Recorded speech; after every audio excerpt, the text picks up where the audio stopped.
देखिए किस तरह खुदा और रूस के लोगों को शिफा बख्श रहा है। ये कम्युनिस्ट हुकूमत के फौजी जिनका खानदान शराबखोरी और पसदली से तकरीबन तबाह हो गया था, जॉयस मायर के प्रोग्राम ने उनकी जिंदगी बदल डाली। मैं जब भी टीवी खोलता तो उनका प्रोग्राम होता रहता, जिसे मैं बड़ी दिलचस्पी से देखा करता। उन्होंने मुझे तलकीन की उन्हीं की तरह खुदा को पाने और खुदा को समझने की। रूस में यीशु का करिश्मा आज के दिन देखिएगा।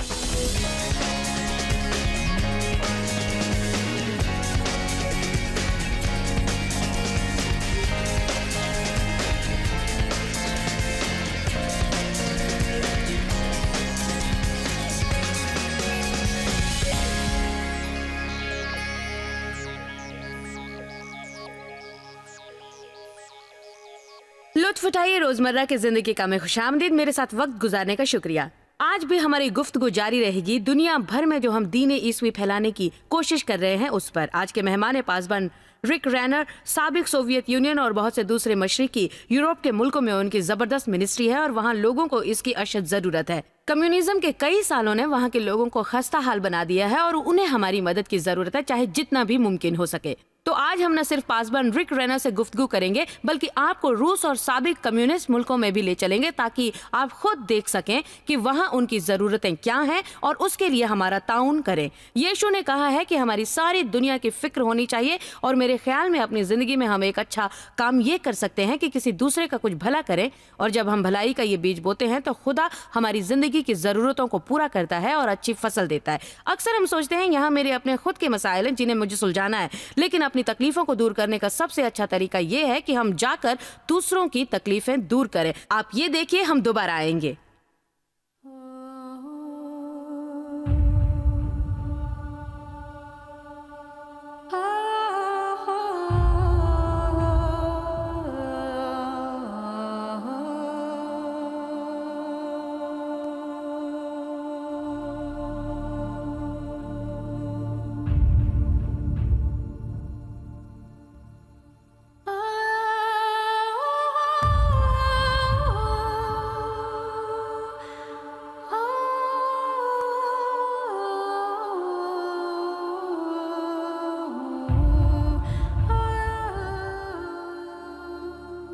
कम्युनिज्म के खत्मे पर सारी दुनिया ने जश्न मनाया। रूसी 2 पुश्तों तक इस सिस्टम के तहत रहे और फिर एक दिन में उनकी तर्ज़े जिंदगी तहस नहस होकर रह गई। मैं एकदम मायूस हो गया कि जिस मुल्क की हम हिफाजत करते और हिमायत करते थे वो इस कदर तेजी से बदल रहा है कि हमारे समझ में नहीं आता कि आखिर हो क्या रहा है। आज कई सालों बाद भी लोग नाउम्मीद हैं और खुद को कम्युनिज्म के फरेब का शिकार समझते हैं। उनकी मुसीबतें बढ़ती जा रही हैं क्योंकि उन्हें किसी और तर्ज़े जिंदगी का इल्म नहीं। वह मसाइल से दो चार होने लगे जैसे तालीम, दवाइयाँ, माली परेशानियाँ, शराब, मंशियात। वालिदैन अपने बच्चों को मरता देखते, उनकी आंखों के सामने बच्चे मरते और इन हालात से निकलने का रास्ता ढूंढते, पर उन्हें कोई भी रास्ता न सूझता। नाउम्मीद और मायूसी आम हो गई। रूस में शराब लोगों की मौत की पहली वजह है। आबादी कम हो रही है और दुनिया में सबसे ज्यादा इश्काते हमल वहां हो रहा है। कर्नल अलेक्जेंडर सोवियत यूनियन में कम्युनिज्म की तायद करते थे। वो समझते थे कि इसके उसूल और कानून के बिना माशरा जिंदगी नहीं रह सकती। जब चेचिया की जंग शुरू हुई तो उनका यकीन पुख्ता हो गया कि उनके मुल्क को कम्युनिस्ट ढांचे की जरूरत है। ये उस जंग में जो उन्होंने देखा। मैंने लोगों को मरते देखा है। मेरे दोस्त मर रहे थे और अक्सर वो खुदा से पूछते, क्यों खुदाबंद, अगर तूने ही ये कायनात खल्क की है तो फिर इतनी नाइंसाफियां क्यों? और क्यों अच्छे खानदानों के साथ बुरा होता है खुदा?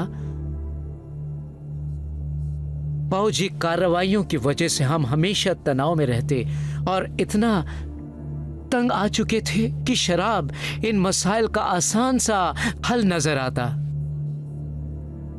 साशा मायूसी का शिकार हुए और इसका असर उनकी शादी पर पड़ा। शुरू में मैं अपने खानदान को जोड़ने में लगी रही, मैं उनके लिए खाना बनाती, लेकिन फिर मैं बददिल हो गई कि जब हमारा खानदान ही न रहा तो मैं ये क्यों करूं। चंद ही सालों के अरसे में उन्होंने मुल्क खोया जिसकी वो परस्तिश करते थे और अपना खानदान भी खो रहे थे जिसे वो प्यार करते थे। जब हम कैफ का रीजेंट में उतरे थे तो बहुत सी नाइत्तेफाकियां पैदा होने लगी थी और हमने तलाक का फैसला कर लिया। साशा कहते हैं कि एक रात उन्हें नींद नहीं आ रही थी, इसलिए उन्होंने टीवी चलाया। हर बार जब मैं टीवी चलाता तो उनका प्रोग्राम चलता होता जिससे मैं बड़ी दिलचस्पी से देखा करता था। वो कहते हैं कि उन्हें हैरत थी कि किस तरह जॉयस उस किताब के बारे में बताती हैं जिसे वो मुश्किल समझते थे और उनका पैगाम भी बड़ा आसान होता। उन्होंने मुझे तलकीन की बिल्कुल उनकी तरह खुदा को अपनाने की। साशा चढ़ जाने लगे, मसीह को अपनाया और अपने खानदान के लिए जद्दोजहद की। मैं खुदा की शुक्रगुजार हूँ कि उसने मुझे अपने शौहर को तलाक देने नहीं दिया उस वक्त जब मैं सचमुच तलाक कर रही थी। अब हमें पता चला कि हम में एक दूसरे के लिए जो प्यार है वह उसका दोबारा अता करता है और उसके दिल में हमारे लिए भी वही जज्बा है। जॉयस मायर मिनिस्ट्रीज के पार्टनर्स के मुखलिसाना ताउन की बदौलत आज साशा उनकी बीवी और बेटी मसीह की खिदमत कर रहे हैं। सभी सोवियत यूनियन के खत्मे के बाद बहुत सारे मजहबे ईसवी अपनाने और जानने के लिए बेचैन हो गए। ये बड़ी अच्छी बात थी, लेकिन इसका खराब पहलू ये था कि बहुत कम लोगों पर इसका दायमी असर पड़ा और वो टिके रहे। जॉयस मायर मिनिस्ट्रीज की खुसूसियत ये है कि वो जानती हैं कि मसीह के साथ दायमी रिश्ता इस्तेवार करने के लिए जरूरी है कि लोगों से दायमी रिश्ता बनाए रखें। हमारे दोस्तों और पार्टनर्स की बदौलत दुनिया के इस खित्ते में आज कई बरसों से काम हो रहे हैं और इसका फायदा भी हो रहा है। इस कहानी पर्दे के गिरते ही पासबान रिक रेनर रूस चले गए और उन लोगों के लिए बुनियादी काम करने लगे जिनकी अचानक किसी भी चीज में कोई बुनियाद नहीं रही थी। जब कम्युनिज्म का खात्मा हुआ तो किसने सोचा था कि कभी ऐसा भी होगा। हम सब सोवियत यूनियन से डरते थे, लेकिन अचानक 3 दिनों में यह खत्म हो गया, बिल्कुल खत्म। इसी के साथ दीन मसीह की मुखालफत भी खत्म हो गई। जॉयस मायर मिनिस्ट्रीज ने पासबान रिक रेनर के साथ मिलकर पूरे साबिक सोवियत यूनियन में अपने खैमे नस्ब कर दिए थे। जो लोग कभी दुश्मन समझे जाते थे आज मसीह के भाइयों और बहनों की तहत मिलकर रह रहे हैं। जब जॉयस टेलीविजन पर आकर साफ दिली से बताती हैं कि वो किन हालात से गुजरी हैं तो इससे लोग तंग रह जाते हैं। उन्हें महसूस होता है कि वो किसी साफ दिलवाली को सुन रहे हैं और फिर वो तहे दिल से पैगाम पर पूरी तरह से अमल करते हैं और अपने दिल से अपना दिल खोल लेते हैं उनके लिए। टीवी प्रोग्राम लुफ्त उठाए रोजमर्रा की जिंदगी का बराह रास्त मॉस्को और आसपास के इलाकों में दिखाया जा रहा है। आज हमें पूरे मशरिकी यूरोप के लोगों को बहाल करने का मौका मिला। जब मैं टीवी पर जॉयस मायर का प्रोग्राम देख रही थी तो मैं सोच रही थी, खुदावंद अगर तू इस औरत की मदद कर सकता है तो मेरी भी कर सकता है। उनके पार्टनर्स की बदौलत मैं उनका प्रोग्राम सुन सकी, प्रोग्राम देख सकी और उनकी दुनिया ने मुझे रोशनी बख्शी। आपके ताउन से मशरिकी यूरोप में सैकड़ों पासबानों को तरबियत दी जाती है। ये मर्द और औरतें सबसे आगे हैं जो कभी अपने मुल्क में जूझ रहे थे और फिर इन्होंने मसीह को अपनाया। हमारा सबसे बड़ा काम है उन पासबानों को सिखाना कि अपने इज्तिमा में कैसे खिताब करें। रहनुमा जैसा होता है वैसे ही रहनुमाई करने वाले बनते हैं। इसीलिए अगर हम अच्छे पासबानों को रहनुमा बनाएं तो वो गिरजाओं में खातिर खवा काम करेंगे और मेरे ख्याल में आज के दौर में ईसाई चर्च की कामयाबी के लिए ये बहुत ही जरूरी काम है। ज्यादातर ख्वातीन मसले से दोजार हो जाती हैं जिनसे जॉयस मायर हुई, खराब बचपन और दूसरे मसाइल। तो जब वो उन्हें सुनती हैं तो उन्हें हौसला मिलता है आगे बढ़ने और खुद की जिंदगी को खुदा के लिए वक्त करने का, बावजूद परेशानियों के। अक्सर औकात बुजुर्गों की जरूरियात को नजरअंदाज किया जाता है, लेकिन जॉयस मायर मिनिस्ट्रीज के पार्टनर होने की हैसियत से आप मसीह को पाने में उनकी मदद कर रहे हैं जो सारी उम्र कम्युनिज्म का दफा करते रहे। हम इसे विटामिन क्लब कहते हैं। अक्सर रूसी सुबकदोशी के बाद $100 महाना पर गुजारा करते हैं। ये दवा, बिल्स और खाने के लिए होता है। क्लब की मीटिंग में उन्हें विटामिन दिया जाता है। एक डॉक्टर तिब्बी मसाइल समझाता है और तमाम हाजरीन को ईसाई अदब सिखाया जाता है और बाइबल के बारे में बताया जाता है। हर साल खिजा में हम एक तकरीब मुनक़िद करते हैं गोल्डन स्टार्स के नाम की, बहुत बड़ी तकरीब जिसको जॉयस मायर मिनिस्ट्रीज के पार्टनर्स का ताउन हासिल होता है। इसमें हम सोवियत रूस के पुराने फिल्मी सितारों को 2 घंटे के लिए स्टेज पर परफॉर्म करने के लिए बुलाते हैं और यहाँ सैकड़ों हजारों लोग इसमें शरीक होते हैं। गोल्डन स्टार्स उन लोगों को इज्जत बख्शता है जिन्होंने मुल्क की खिदमत की है। बुजुर्गों को भी यहाँ इज्जत व एहतराम से नवाजा जाता है ताकि उन्हें पता चले कि उन्हें बुलाया नहीं जाएगा। ये शहर कियाफ है।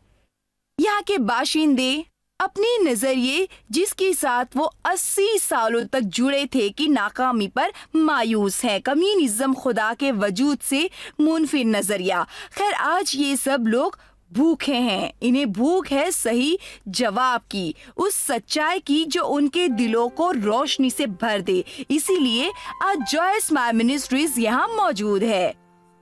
कियाफ में जॉयस मायर को सुनने के लिए 22,000 लोग आए थे। क्या आपको ये सोचकर खुशी नहीं होती कि हर दिन आपको एक नई शुरुआत मिलती है? पार्टनर्स, जब आप लोगों ने दिले ईस्वी को टीवी के जरिए मशरिकी यूरोप में भेजा तो आपने एक बीज बोया। यहाँ सैकड़ों लाखों लोगों ने अपनी जिंदगी मसीह के सुपुर्द की। उस मीटिंग से मुझे पता चला कि मेरे दिल का मालिक कौन है। मुझे ऐसा लगता है जैसे मैंने अभी जीना शुरू किया है। मैंने जिंदगी की शुरुआत की है क्योंकि मेरा इस कॉन्फ्रेंस में आना महज इत्तफाक नहीं है, बल्कि खुदा ने मेरी जिंदगी को खुशियों से भरना चाहा है।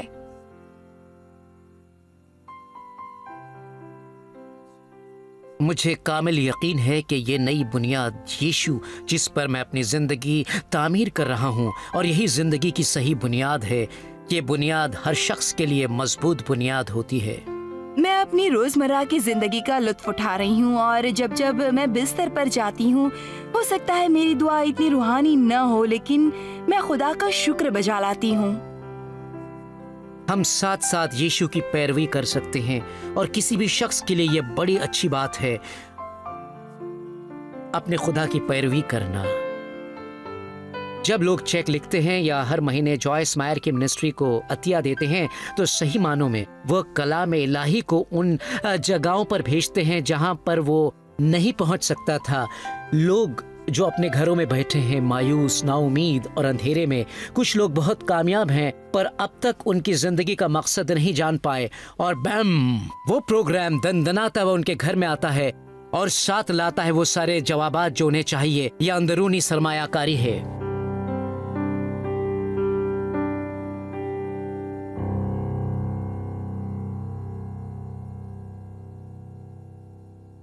मैं हर वक्त ये याद दिलाने में खुशी महसूस करती हूँ कि हम सारी दुनिया का एक हिस्सा बनते जा रहे हैं, और मैं उन तमाम हजरात का शुक्रिया अदा करना चाहती हूँ जिनकी मदद से ये सब मुमकिन हो पाया है। और मैं ये भी बताना चाहती हूँ कि बहुत से मौके और मेरे ख्याल में ये देखने के बाद बहुत से लोग हमारे पार्टनर बनना चाहेंगे ताकि दुनिया भर में और भी लोगों की मदद की जा सके। हमारी खुशकिस्मती है कि कई बरसों से हम पासबान रिक रेनर के साथ मिलकर काम कर रहे हैं, और मुझे खुशी आज हमारे साथ है रिक। आपसे मिलकर खुशी होती है।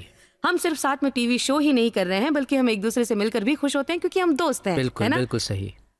साबिक सोवियत रूस में आप अब कितने अरसे से हैं? हम वहाँ सन 1991 से हैं। अच्छा, सन 1991 से। आपके ख्याल में यीशु के अलावा रूस की सबसे बड़ी जरूरत क्या है? बिलाशुबा मजहब ईस्वी पहले, पर आपको पता है जब कम्युनिज्म खत्म हुआ तो सब कुछ खत्म हो गया था। पूरा समाजी निज़ाम खत्म हो गया था। बच्चों का मुस्तकबिल और बुजुर्गों का सहारा, जरूरियात बहुत हैं जॉयस, बहुत ज्यादा। मैं समझती हूँ कि एक चीज जो लोगों की समझ में नहीं आती, मेरे लिए ये बड़ी हैरत की बात थी कि लोग तहे दिल से कम्युनिज्म से निजात पाना चाहते थे, उनसे बदसलूकी की जाती और दूसरे लोग उन पर राज करते। और आज हकीकत ये है कि वो आज़ाद हैं, लेकिन उन्हें ये बिल्कुल भी नहीं सिखाया जाता कि वो अपना खुद का ख्याल कैसे रख सकते हैं। क्यों, है ना? सही है, और बेशक कम्युनिस्ट निज़ाम हर चीज़ की देखरेख करता था। हो सकता है वो बहुत अच्छा नहीं कर सके, पर कोई भी भूखा नहीं रहता। किसी को भी इलेक्ट्रिक बिल नहीं देना पड़ता, किसी को भी टेलीफोन बिल अदा नहीं करना पड़ता होता, और न ही बस का भाड़ा पर अब आपको हर चीज़ का पैसा देना है। इसीलिए लोगों के लिए ज़रूरी है जानना कि पैसों को कैसे खर्च करें। बहुत से लोगों के पास माकूल आमदनी नहीं है, खासकर बुजुर्गों के पास। उनका हाल बहुत बुरा है। जब ये लोग कम्युनिज्म निज़ाम के तहत रह रहे थे तो इसके अलावा कि वो खुदा के कायल नहीं थे, जो कि बहुत ही गलत बात है, तो फिर जैसा कि आपने बताया कि उनकी तमाम ज़रूरियात पूरी की जाती थी, तो हो सकता है कि नाजरीन में से कोई सोचे कि ये कोई खराब बात न थी। तो कम्युनिस्ट निज़ाम में रहने में बुराई क्या थी, ये बताएं। उनकी ज़रूरियात तो पूरी होती थी, पर उनके ख्वाब पूरे नहीं हो पाते, क्योंकि आपको ख्वाब देखने की इजाज़त न थी। आप पर काबू रखा जाता। आपका घर भी वैसा ही होगा जैसे दूसरों का है। आपको भी वहीं रहना पड़ा है ना? और आप इजाज़त के बगैर कहीं जा भी नहीं क्या सकते। आपने मुझे ये भी नहीं बताया कि अगर किसी का इस्तेसाल हो रहा हो और शौहर उसे छोड़कर दूसरी शादी कर ले, तो नई बीवी भी उसी घर में रहती, जबकि पहली बीवी भी वहीं रह रही थी। ये आपने मुझे बताया था ना? क्योंकि ये उनका कानूनी घर होता, क्योंकि हुकूमत उन्हें कहीं और जाने नहीं देती। आपके घर में थर्मोस्टेट भी नहीं होता, सब कुछ हुकूमत के इख्तियार में होता। गर्मी के मौसम में गर्मी से राह पाने के लिए एक ही तरीका था कि बहुत सारी खिड़कियां रखो और उन्हें खुला रखो। घर में बहुत सारी खिड़कियां मिलेंगी। तो जब लोगों ने मसीह को अपना निजात दहिंदा तस्लीम किया, बेशक वहाँ आपके पास 2 बड़े बड़े चर्च हैं, एक जो आपने किसी और की देख रेख में छोड़ा है और आपने दूसरा तामीर किया, और अब आप कहीं और एक और शुरू करने की तैयारी में हैं। लेकिन क्या लोगों को मसीह के अपनाने के बाद आप उनमें तब्दीली महसूस करते हैं?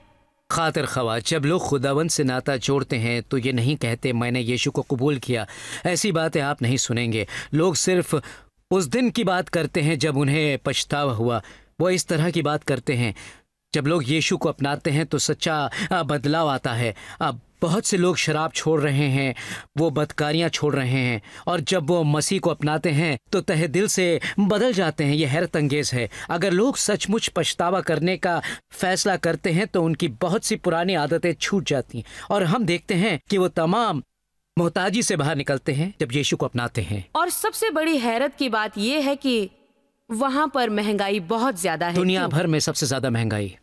हमें कुछ अंदाजा दे। एक छोटा घर ऐसा वहाँ है पर कितने का मसाफत में जहाँ हम रहते हैं, और आप घर लेना चाहें, अगर खरीदना चाहें तो $4000 पर स्क्वायर फुट पर आपको मिलेगा वो घर। $4000 पर स्क्वायर फुट? और ये ऐसा कि नहीं है कि आप कोई आला जिंदगी जी रहे हैं, आपके पास और कोई चारा हमारा नहीं। घर जो है काफी अच्छा है, पर थोड़ा छोटा और दरमियाने दर्जे का है। कीमतें आसमान को छू रही हैं, और वो लोग जो माली परेशानी में हैं उनके लिए हालात और भी परेशान कुन होते जा रहे हैं। हाँ, मुझे पता है कि उन इलाकों में आप अलग अलग तरह की मिनिस्ट्री चला रहे हैं और मदद पहुंचा रहे हैं, पर आपके मुताबिक सबसे ज्यादा मुफीद कौन सी रही है, ये बताएं। टेलीविजन, आपका टीवी प्रोग्राम बहुत फायदा पहुंचा रहा है। आपने वहाँ हमारा ऑफिस संभाला हुआ है, जो हमारी मिनिस्ट्री का एक हिस्सा है। और मैं खुदा को हाजिर नाजिर रखकर लोगों को बताता हूँ कि आपका टीवी प्रोग्राम लोगों पर बहुत असर छोड़ रहा है। ये वाकई जबरदस्त है जॉयस, बहुत जबरदस्त बात है। हमारे लिए कितने खुतूत वहाँ आते हैं?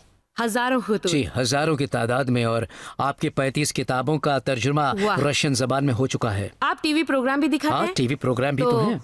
टीवी के अलावा क्या क्या दिखाते हैं, ये बताइए। टीवी और उम्र रसीदा लोगों की मदद, जिसमें आपका भी हिस्सा है, मुझे ये करना पसंद है। मैं जानती हूँ। वो सारे बुजुर्ग हमारे पास आते हैं। रूस में मर्द की मुतवक्का उम्र 57 साल है। अब जरा गौर कीजिए, 57 साल की उम्र, और औरत की सिर्फ 38 साल है। उनकी जिंदगी बहुत पुरमशक्कत है, और अब जबकि महंगाई आसमान छू रही है, उनकी पेंशन काफ़ी नहीं होती। वो दवा इलाज का खर्च भी बर्दाश्त नहीं कर पाते। इसीलिए हमने ये कारआमद क्लब की बुनियाद डाली है, द वाइटमन क्लब, जिसके लिए हमें आपका भरपूर ताउन है, और उसके लिए हम शुक्रगुजार भी हैं। हर महीने हमारी एक बड़ी मीटिंग होती है जहाँ पर हम 7000 लोगों को विटामिन की बोतलें देते हैं। पासबन रिक बैरूनी मुल्क में मुबल्लिग होने की हैसियत से, और फिर आप यहाँ अमेरिका में भी जगह जगह सफ़र करके तबलीग के फ़रोग के लिए मदद करते हैं, तो क्या आपके ख्याल में अमेरिका के सभी चर्चों को तबलीग में और बढ़ चढ़कर हिस्सा लेने की ज़रूरत है? क्या आपको लगता है? मेरे ख्याल में यहाँ अमेरिका में लोग नहीं जानते कि बाकी दुनिया में क्या हो रहा है। यहाँ के लोगों को खुदा ने जिम्मेदारी सौंपी है दूसरों की मदद करने की। अमेरिका पर रहमत है, वह बाबरकत है। यहाँ अमेरिका में जो लोग गरीब हैं वो भी दूसरे मुल्कों के लोगों से बहुत ज़्यादा अमीर हैं। वाइटमिन क्लब का को ही ले ले तो इस छोटी सी मदद से हम किसी की ज़िंदगी बदल रहे हैं। हाँ, या मामूली रकम देकर हम किसी यतीम का पेट भरते हैं। सोचिए ये कितना अच्छा काम है। अगर सिर्फ लोग हैमबर्गर ना खाएं तो वो किसी की ज़िंदगी की ज़रूरियात पूरी कर सकते हैं। आपका मतलब है कि सिर्फ हैमबर्गर की कुर्बानी से लोगों की जानें बच सकती हैं। ये हमारे लिए बहुत ही अहम है। तबलीग मेरे लिए बयान करना मुश्किल है कि ये कितना अहम है, और मैं महसूस करती हूँ कि गुमराहों को राह दिखाना, भूखों को रोटी खिलाना और उनसे इंसाफ करना जिनके साथ नाइंसाफी हुई है, लोगों को कपड़े देना और उन्हें रहने की जगह मुहैया करना और उनके दुखों में बराबर का शरीक होकर उनकी मदद करना बहुत ज़रूरी है। मैं नहीं समझती कि हम उस वक्त तक ये जान पाएंगे कि सही मानों में ईसाईयत क्या है जब तक हम दूसरों के दुखों को बांटते नहीं। मैं ठीक कह रही हूं ना? ईसाई बनने का मतलब है कि यीशु को अपना निजात दहिंदा तस्लीम करना और अपने गुनाहों को बख्शवाना। तो ये आपके लिए अच्छा है। अब आपकी फिक्र की जाती है, खुदा आपकी जिंदगी में काम करता है, आपको शिफा बख्शी जाती है, आपका नाम बर्रा की किताब हयात में लिखा जाता है। लेकिन अगर हम दूसरों की परवाह नहीं करते, उनकी जो वो नहीं जानते जो हम जानते हैं, और उन्हें जन्नत की उम्मीद नहीं है, तो मैं समझती हूँ कि हमारी जिंदगी फिजूल है। मुझे इस वक्त वो वक्त याद आ रहा है जब मैं नाउम्मीद थी। वो खातून जो मेरा बाल संवारती थी मुझे अपने घर ले गई, मेरी मदद की। और मैं आपको बताऊं कि जब कोई आपसे उम्मीद जानता है, खासकर जब आप बिल्कुल नाउम्मीद हों, तो वो एहसास बड़ा सुकून बख्श होता है। हम में सलाहियत है कि हम लोगों में खुशियां बांटें, हम लोगों के चेहरों पर मुस्कुराहट ला सकते हैं। अमेरिका का हर शख्स इतना बाहैसियत है कि वो किसी की भी ज़रूरत पूरी कर सकता है। बाज़ औकात हम सोचते हैं कि मुझे क्या देना पड़ेगा, मुझे क्या करना पड़ेगा। मुझे परवाह नहीं कि आपको अपनी दीवार से पेंटिंग उतार कर उसे देनी पड़े जिसके पास एक भी नहीं है। हम देने की आदत बनानी चाहिए, क्योंकि अपनी ज़िंदगी की जिम्मेदारियों में एक जिम्मेदारी ये भी है कि लोगों का दुख दर्द दूर करें। मैं इसके लिए बहुत पुरजोश हूँ, और इसी ख्याल के साथ अब हम टेलीविज़न पर लोगों में इसका जज्बा जगाने की पूरी कोशिश कर रहे हैं, क्योंकि बाइबल में है कि सही मजहब पाक और अछूता है। सच्चे मजहब का बाहरी काम यह है कि बेवाओं और यतीमों के दुखों में शरीक हो जाओ। दुनिया को न जतलाते हुए हमें दूसरों के दुखों में शरीक होना चाहिए, उनकी मदद करनी चाहिए। तो आइए इसके तबलीग में मेरी मदद कीजिए। आप ये करें, आप ऐसा करें। और जानते हैं, मैं अपनी बीवी से अक्सर कहता हूँ कि मेरी कितनी तमन्ना है कि किसी तरह आपके पार्टनर्स को ये बताऊं कि आपकी मिनिस्ट्री जो काम कर रही है उसका लोगों पर कितना असर हो रहा है, इसलिए कि आप उस पर अमल करती हैं। मुझे ये पसंद आया, इससे मैं हमेशा पुरजोश रहती हूँ। मैं लोगों को सिखाना और तबलीग करना पसंद करती हूँ, लेकिन मेरे दिल को एक अलग खुशी मिलती है जब मैं गरीबों और ज़रूरतमंदों की मदद करती हूँ। मुझे बहुत खुशी मिलती है। आप और डेव हमारे करीबी दोस्तों में हैं, और जब हम टेबल पर बैठकर गुफ्तगू करते हैं तो बात टीवी मिनिस्ट्री से शुरू होकर ये मीटिंग से वो मीटिंग में बदलती रहती है, और फिर लोगों की ज़रूरियात की बात पर आप और डेव वाकई पुरजोश हो जाते हैं।